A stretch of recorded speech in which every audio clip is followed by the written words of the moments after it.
Throughout the history of the USA elections, there has been this constant question of what improvements do the campaigns need to win. So this was the problematic settle for the firm Tabala y Asociados. In order to know the answer, they needed a regression model explaining the factors that can impact the elections.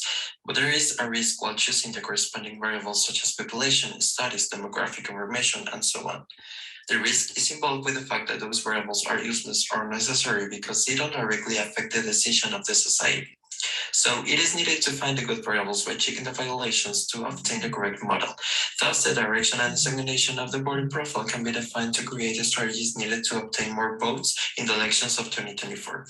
To predict the 2024 campaign strategies and to whom it will be for, the firm decided that the 2016 demographic and social elements of the counties will show the variables that were important, so they must be considered. In addition, that having that kind of knowledge over the other party will elevate the percentage of securing the victory, because the analysis is made for the Republican Party.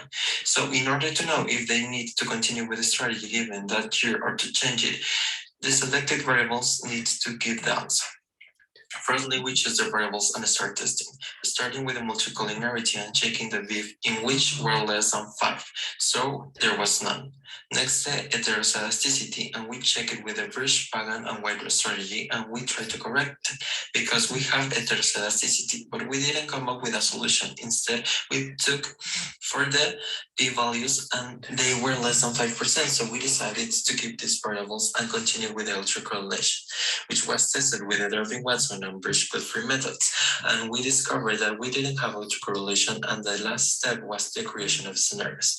But before doing that, we had to decide what type of distributions had to be used. So we tested some of them, and it was decided that the distribution of uniform and normal were the ideal ones to make the scenarios. In this way, the program was continued, and it was obtained that with the selected variables, the Republican could win the elections, since the probability of event happening was above 50%, and this was good.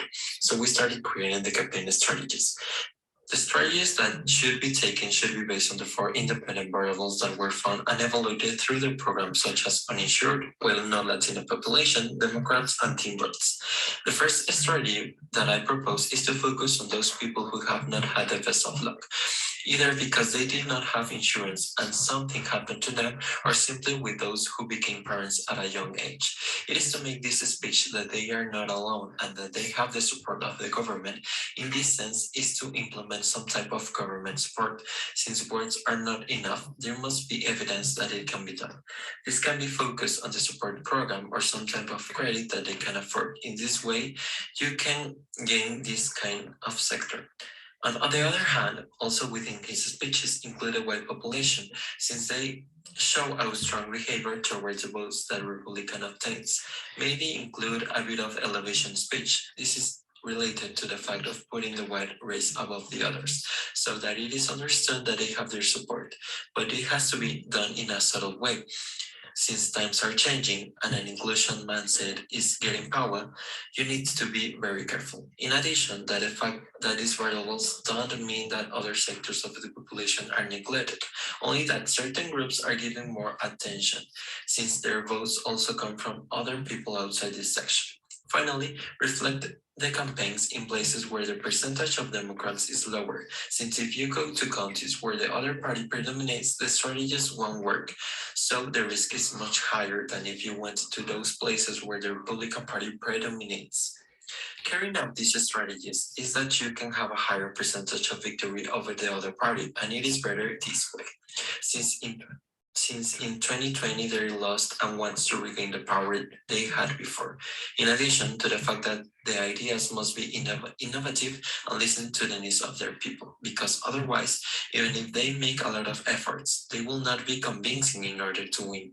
In addition to the fact that they must be aware that there is a percentage of failures before the strategies, since there are other factors that alter the decision to the final vote of the population, and this is closely related to the culture that has and how everything lately is changing too fast. So the 2016 results do not represent the total behavior for 2024. So to obtain a better result, the 2020 data should also be included, since they are closer, and the more data you have, the prediction percentage will be higher, and therefore greater chances of winning.